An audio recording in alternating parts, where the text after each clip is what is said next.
नमस्कार विद्यार्थी मित्रों, श्री सीजी बुढ़ाला सर्वोदय स्कूल ना होम लर्निंग ना भागरूपे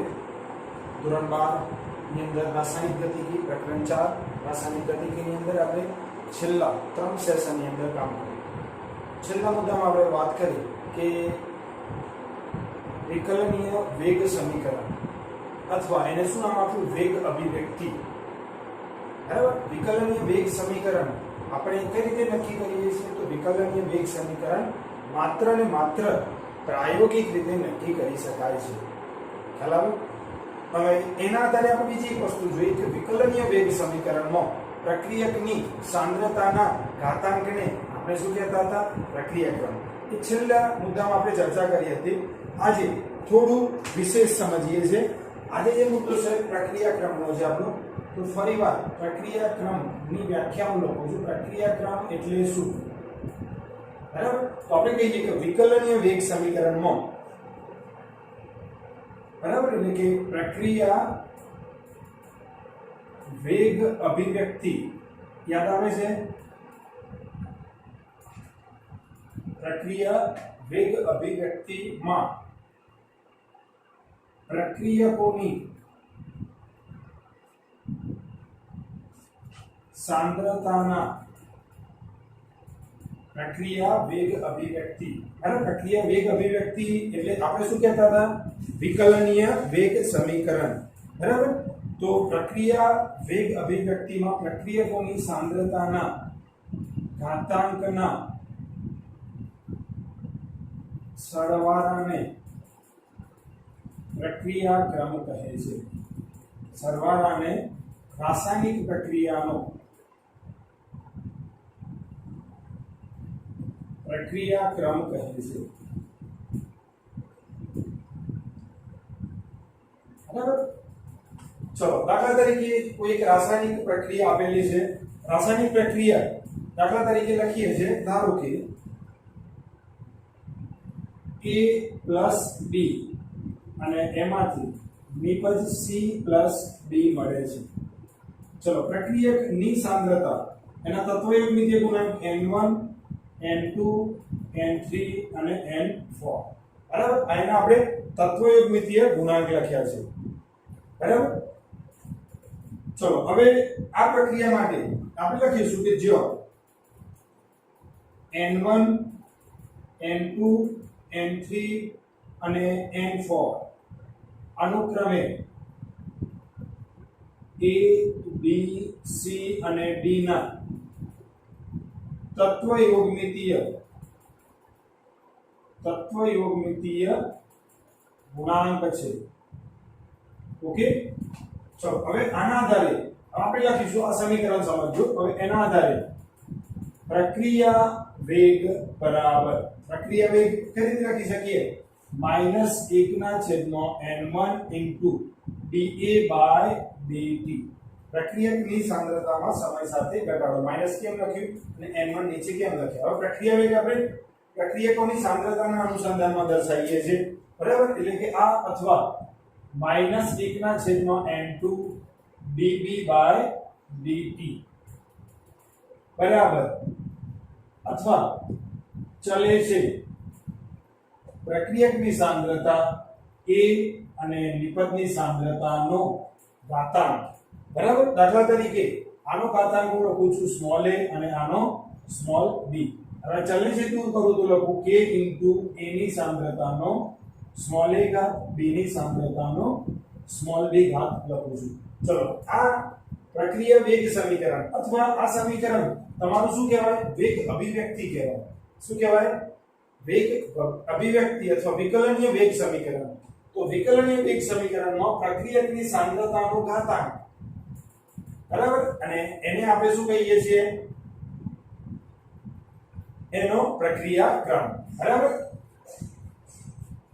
એટલે અહીંયા મેં વ્યાખ્યા લખી છે કુલ પ્રક્રિયાક્રમ। બરાબર, એટલે હવે જોજો, ખાસ સમજજો। બરાબર, પ્રક્રિયાક્રમ હવે બધા લખી દઈએ। જો k બરાબર શું લખ્યું આપણે? k બરાબર આપણે લખ્યું સપ્રમાણતા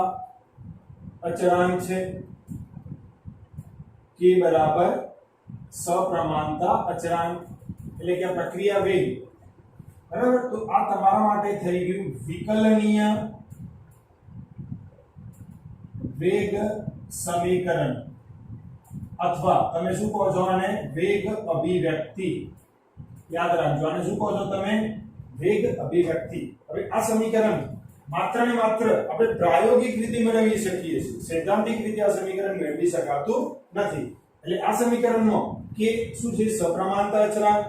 બરાબર ચલો અહીં પ્રક્રિયક A ના સંદર્ભમાં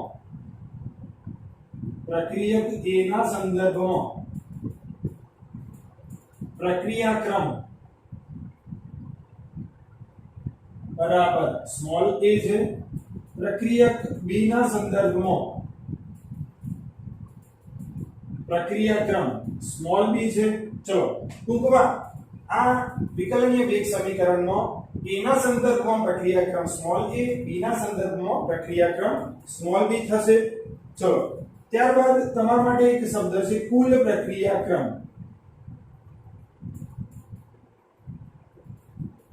પ્રક્રિયાક્રમ બરાબર એટલે અહીંયા બરાબર આ વ્યાખ્યા આપણે આ રીતે લખીએ છીએ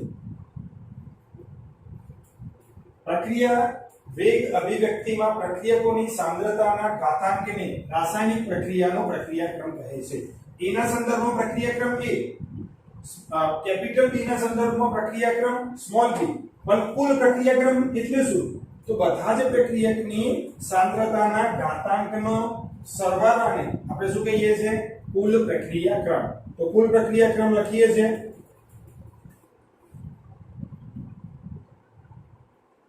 બરાબર તો આપણે લખીશું કે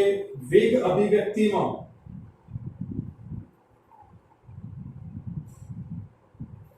પ્રક્રિયા વેગ અભિવ્યક્તિમાં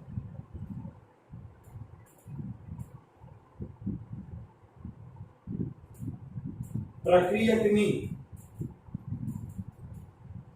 સાંદ્રતાના ઘાતાંકના સરવાળાને બરાબર પ્રક્રિયા વેગ અભિવ્યક્તિમાં પ્રક્રિયકની સાંદ્રતાના ઘાતાંકના સરવાળાને કુલ પ્રક્રિયાક્રમ કહે છે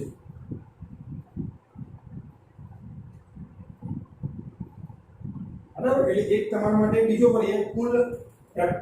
કુલ પ્રક્રિયાક્રમ ચલો હવે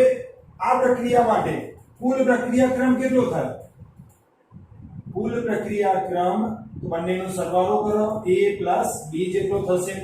બરાબર એ કુલ પ્રક્રિયાક્રમની આપણે વ્યાખ્યા લખી ચલો હવે લખીશું કે પ્રક્રિયાક્રમ 0 1 2 3 કે અપૂર્ણાંક હોઈ શકે બરાબર એટલે એવું જરૂરી નથી કે ભાઈ પ્રક્રિયાક્રમ 0 ના હોય 1.5 ના હોય 2.5 ના હોય બરાબર કે અપૂર્ણાંકમાં પણ હોઈ શકે 0 પણ હોઈ શકે છે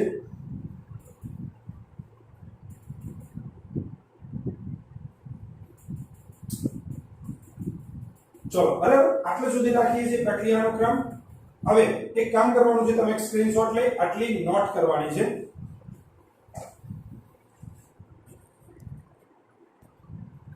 ચલો વિદ્યાર્થી મિત્રો આટલી તમે નોટ કરી હશે એના પછી આને તમને કોયડો સમજાવો તો જો મેં લખી રાખ્યું છે હવે સમજી લો બરાબર બુકની અંદર તમને આપેલું છે કોયડો હવે આની અંદર તમને એવું કહે છે કે ભાઈ આ વિકલનીય વેગ સમીકરણ આપ્યું છે ઉપર નોટ લખેલી છે તો આ વેગ અભિવ્યક્તિ અથવા વિકલનીય વેગ સમીકરણમાં પ્રક્રિયાનો કુલ પ્રક્રિયાક્રમ કેટલો થાય તો આપણે કહીશું કે કુલ પ્રક્રિયાક્રમ પ્રક્રિયકોની સાંદ્રતાના ઘાતાંકના સરવાળા જેટલો થાય એટલે 1/2 + 3/2 ચલો આનો સરવાળો કરીએ તો લસા 2 લઈશું એટલે 1 + 3 બરાબર એટલે 4/2 એટલે કેટલો થશે પ્રક્રિયાક્રમ 2 થશે ચલો બીજું એક ઉદાહરણ આપ્યું છે કે વેગ બરાબર k * a ની -3/2 * b ની -1/2 તો આ પ્રક્રિયાનો કુલ પ્રક્રિયાક્રમ કેટલો થાય તો તમે કહેશો -3/2 - 1 ચલો બંનેનું કોમન આપણે લઈ લઈએ તો બંનેનો લસા 2 લઈશું બરાબર એટલે કેટલું થાય 3 - 2 બરાબર એટલે જવાબ કેટલો આવશે તમારો 1/2 બરાબર એટલે આ પ્રક્રિયા કોયલો 4.3 એનો જવાબ આવશે 2 અને આનો જવાબ આવશે 1/2 બરાબર આટલી વસ્તુ તમને ખ્યાલ આવ્યો છે આટલી જરા નોટ કરી લો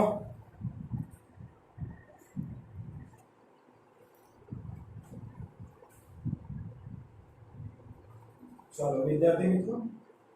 હવે પ્રક્રિયાક્રમ ટોપિક આપણે ખૂબ સારી રીતે સમજ્યા તો આપણે વાત કરીએ કે પ્રક્રિયાક્રમ એટલે શું તો તમે વાત કરી કે ભાઈ વિકલનીય વેગ સમીકરણમાં પ્રક્રિયકની સાંદ્રતાના ઘાતાંકને જે તે પ્રક્રિયકનો પ્રક્રિયાક્રમ કહીએ છીએ અને કુલ પ્રક્રિયાક્રમ એટલે વિકલનીય વેગ સમીકરણ અથવા વેગ અભિવ્યક્તિમાં પ્રક્રિયકની સાંદ્રતાના ઘાતાંકના સરવાળાને કુલ પ્રક્રિયાક્રમ કહીએ છીએ એક આ કોયડાની અંદર આપણે પ્રેક્ટિસ કરી હવે બરાબર વેગ અચળાંક વિશે સમજીએ છીએ વેગ અચળાંક k બરાબર અને તેના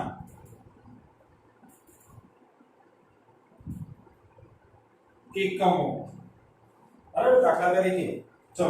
એક પ્રક્રિયા છે ઉદાહરણ સ્વરૂપ પ્રક્રિયા a + b અને એમાંથી નિપજ c + d બરાબર એક કોમન પ્રક્રિયા લખી છે ચલો આ પ્રક્રિયા માટેના તત્વયોગમિતીય ગુણાંકો લખું છું આ પ્રક્રિયાનો પ્રક્રિયા વેગ અથવા વેગ અભિવ્યક્તિ અથવા વિકલનીય વેગ સમીકરણ બરાબર તો આ પ્રાયોગિક રીતે મેળવેલો હોય a ની સાંદ્રતાનો બરાબર k * a ની સાંદ્રતાનો ઘાત કેટલો પ્રક્રિયાક્રમ જેટલો અને b ની બરાબર એટલે x લખીએ છીએ અહીંયા અને અહીંયા લખીએ છીએ y બરાબર જ્યાં x શું છે પ્રક્રિયક a નો પ્રક્રિયાક્રમ અને y શું છે પ્રક્રિયક b નો પ્રક્રિયાક્રમ બરાબર એટલે આપણે લખીશું જ્યાં x + y બરાબર n બરાબર આખી પ્રક્રિયાનો એટલે આપણે કહીશું કુલ પ્રક્રિયાક્રમ ચલો સમજો જો શૂન્ય ક્રમની પ્રક્રિયા હોય તો બંનેનો સરવાળો શૂન્ય થાય બરાબર એટલે ઉપર પ્રક્રિયકની સાંદ્રતાનો જો પ્રથમ ક્રમની પ્રક્રિયા હોય તો બંનેનો સરવાળો કેટલો થશે 1 થશે દ્વિતીય ક્રમનો હશે તો કેટલો થશે 2 થશે બરાબર હવે આપણે કોના એકમ મેળવવાના છે વેગ અચળાંકીયના તો આપણે k ને સૂત્ર કરતા બનાવીએ તો આવું લખાય k બરાબર પ્રક્રિયા વેગ છેદમાં k ની સાંદ્રતાનો આવું થાય k ને સૂત્ર કરતા બનાવીએ તો બરાબર એટલે તમે હવે લખી શકો કે k બરાબર પ્રક્રિયા વેગનો એકમ કયો થાય તો તમે કહેશો ભાઈ એકમ સમયમાં સાંદ્રતામાં થતો ફેરફાર એટલે સાંદ્રતા પ્રતિ સમય કોનો એકમ લખ્યો પ્રક્રિયા વેગનો ચલો હવે આ સાંદ્રતા છે અને તમે આને લખી શકો કે આ સાંદ્રતાની કેટલી ઘાત છે n અને n શું દર્શાવે છે n પ્રક્રિયાક્રમ દર્શાવે છે બરાબર એટલે આપણે કોમન લખી દીધું સાંદ્રતાની કેટલી ઘાત n ઘાત બરાબર ચલો હવે આના આધારે તમે એને કોમન સ્વરૂપમાં સાંદ્રતાની એક ઘાત કહેવાય એટલે તમે શું કહેશો સાંદ્રતા ⁻⁻ n સમય ⁻⁻1 બરાબર આ k નું એકમ થયું ચલો હવે વિકલનીય વેગ સમીકરણમાં આપણે વાત કરી શૂન્ય ક્રમની પણ પ્રક્રિયા હોય પ્રથમ ક્રમની પણ હોય દ્વિતીય ક્રમની પણ પ્રક્રિયા હોય તૃતીય ક્રમની પણ પ્રક્રિયા હોય બરાબર એટલે કે આપણે અહીંયા અલગ અલગ પ્રક્રિયાક્રમ માટે આપણે લખું છું પ્રક્રિયાક્રમ અને વેગ અચળાંક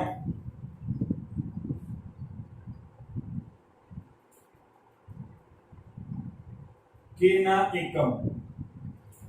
ચલો પહેલું આપણે લઈએ છીએ શૂન્ય ક્રમ માટે ચલો શૂન્ય ક્રમ એટલે કે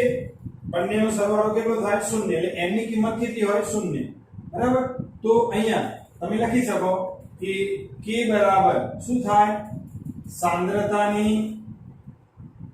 અહીંયા શૂન્ય મૂકીએ તો સાંદ્રતાની 1 ઘાત ઇન્ટુ સમય રેઝ ટુ -1 થાય એટલે તમે કહી શકો કે સાંદ્રતાનો એકમ કયો બરાબર સાંદ્રતાનો એકમ તમે કહેશો કે ભાઈ એનો એકમ મોલ પ્રતિ લિટર બરાબર આપણે લખીએ કે ભાઈ આનો એકમ કયો થાય મોલ પ્રતિ લિટર અને ઇન્ટુ બરાબર સમય ઇન્વર્સ બરાબર સમય આપણે લઈએ દાખલા તરીકે સેકન્ડમાં તો સેકન્ડ ઇન્વર્સ કોઈ કે ના સાહેબ આ રીતે નહીં અમારે આવું લખવું છે mole into litre raise to -1 into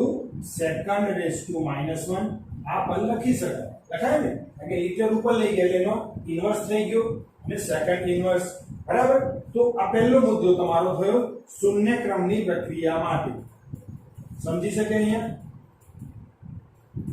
ચલો હવે એ જ રીતે તમને હું કહું પ્રથમ ક્રમની પ્રક્રિયા માટે બરાબર તો તમે અહીંયા સાંદ્રતા રેઝ ટુ 1 n n ની જગ્યાએ 1 મૂકો તો એકમાંથી એક બાદ કરીએ પ્રથમ ક્રમની પ્રક્રિયા માટે તો એકમાંથી એક બાદ કરીએ એટલે 0 અને સાંદ્રતાનો 0 ઘાત કોઈપણનો 0 ઘાત બરાબર કોઈપણની 0 ઘાત હોય સાંદ્રતાની 0 ઘાત એટલે શું થઈ જાય એની વેલ્યુ કેટલી થઈ જાય 1 બરાબર એટલે બાકી શું વધ્યું k બરાબર સમય ઇન્વર્સ અથવા તમે શું કહી શકો સેકન્ડ ઇન્વર્સ ખ્યાલ આવી ગયો ચલો હવે દ્વિતીય ક્રમની પ્રક્રિયા હોય તો n બરાબર 2 મૂકો ચલો n બરાબર 2 મૂકો તો શું થાય તો તમે કહેશો કે k બરાબર સાંદ્રતા રેઝ ટુ અહીંયા 2 મૂકીએ તો -1 થઈ જાય ઇન્ટુ સમય ઇન્વર્સ ચલો અહીંયા સાંદ્રતા એટલે આપણે સમય લખીએ છીએ મોલ પ્રતિ લિટર એટલે જો લખ્યું મેં અહીંયા મોલ પ્રતિ લિટર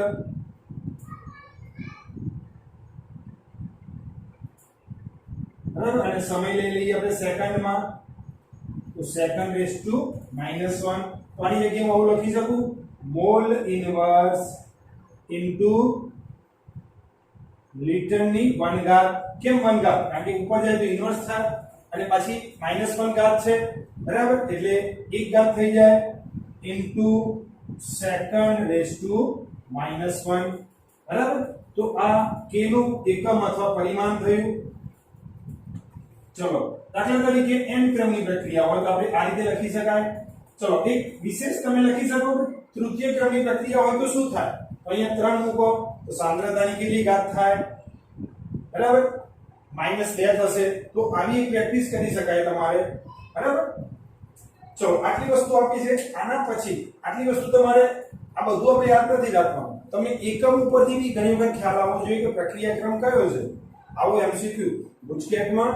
જી અથવા નીટમાં પૂછાઈ શકે કે ભાઈ તમને વેગ અચળાંક કે આપેલો છે પ્રક્રિયામાં બરાબર અને પ્રક્રિયા ક્રમ કયો છે તમારા દાખલામાં જરૂર છે પ્રક્રિયા ક્રમ લખવાની તો તમારે નક્કી કરવું પડે તો પ્રક્રિયા ક્રમ તમે લખી શકો બરાબર જો એનો એકમ આ રીતે હોય mall litre inverse into second inverse તો તમે કહેશો એનો પ્રક્રિયા ક્રમ કેટલો છે 0 જો પ્રથમ ક્રમની પ્રક્રિયા હશે તો માત્ર સમય જ આપેલો હશે અને દ્વિતીય ક્રમની પ્રક્રિયામાં ડિફરન્સ જોજો તમે બરાબર અને આ રીતે તૃતીય ક્રમની પણ પ્રક્રિયા આપણે નક્કી કરી શકીએ છીએ આટલી વસ્તુ નોટ કરો અને પછી પૂછ કરીને નોટ કરો આના પરથી આપણે એક ઉદાહરણ સમજાવવાનું છે ઉદાહરણ 4.4 કોયડો આપેલો છે બરાબર એટલે તમારે પહેલા નોટ કરી લો એટલી જો એક કોયડો આપે છે કોયડો 4.4 હવે આ કોયડાની અંદર જરા સમજો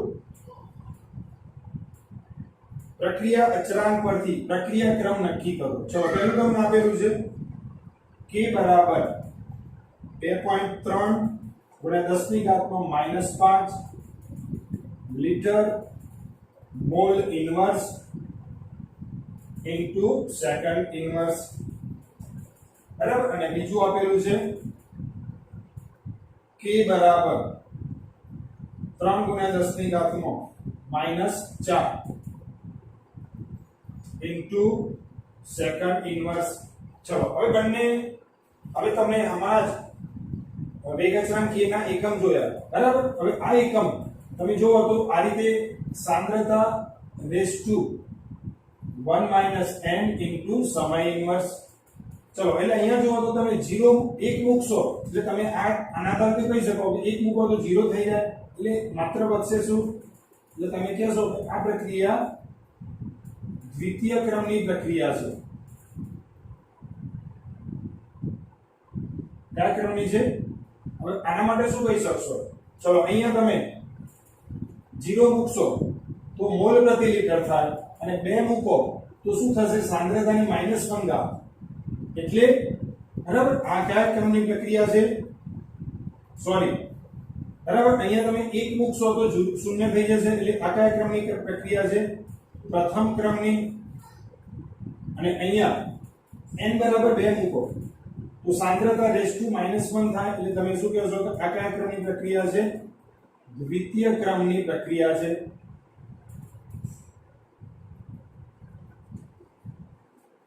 બરાબર વિદ્યાર્થી મિત્રો, હવે આણ્વિકતા વિશે સમજવાનું છે.